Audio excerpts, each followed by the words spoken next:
Naiyak ako. Ayun. Tsaka, yung parents ko kasi, pagod na sila sa pag-aalaga. Sa likod ng tahimik na buhay ng isang ina, may kwentong puno ng sakripisyo at matinding paglaban.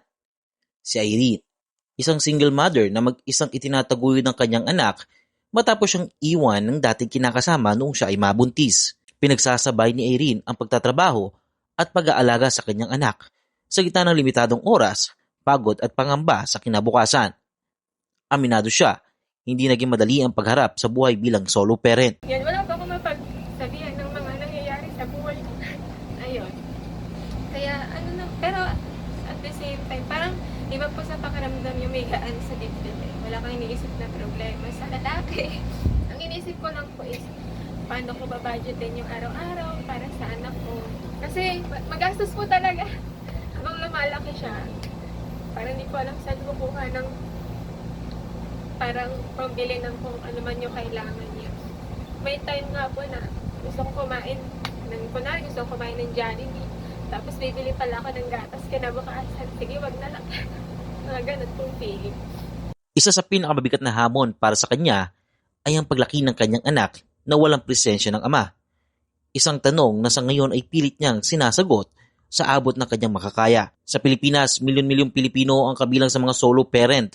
Karamihan ay mga mag-ina at katulad ni Irene na mag-isang bumubuhay sa kanilang pamilya. Sa ilalim ng Solo Parent Welfare Act, may benepisyong maaaring ibigay ang gobyerno tulad ng parental leave, ilang uri ng assistance at mga programang nakatutok sa kapakanan ng mga solo parent. Ngunit sa kabila ng mga programang ito, hindi lahat ay agad na nakararanas ng tulong, lalo na kung kulang sa impormasyon o access sa serbisyo. Para kay Irene, ang pinaka-importante ay ang patuloy na paglaban para sa kinabukasan ng kanyang anak. Noong una po talaga na yun, parang ganun siguro nasali siya sa isip ko. Then nahiya ako ipaalam na single parent ako. Kasi kaya nga po talaga walang susustento sa'yo. Pero nung later on, na-realize ko na hindi po kasi biro maging isang nanay eh. Pero maging nanay at tatay, mas challenging siya. So mas nakaka-proud siya kasi kaya ko siyang gawin na maging nanay at tatay at the same time. Yung ikaw yung magsusustento, tapos ikaw pa yung mag-aalaga 100%. Kaya nakaka-proud siya kasi ano yun eh, hindi po siya birong pagsubok araw-araw. Kasi araw-araw, ibang challenges, iba't ibang problema. Pero ako lang mag-isa haharap doon. So, yun, hindi yun kaya ng ibang tao. Kaya nakaka-proud po siya for me. Kasi ako, nakakaya ko siya kahit ako lang. To all solo parents out there, please know that you are seen, you are enough, and you are not weak. Lahat tayo pong mga solo parents ang isa sa pinaka strongest person exists in this world po. And then, wag po kayong panghinaan ng loob. Gawin po nating motivation yung pagpapalaki sa anak natin ng tama.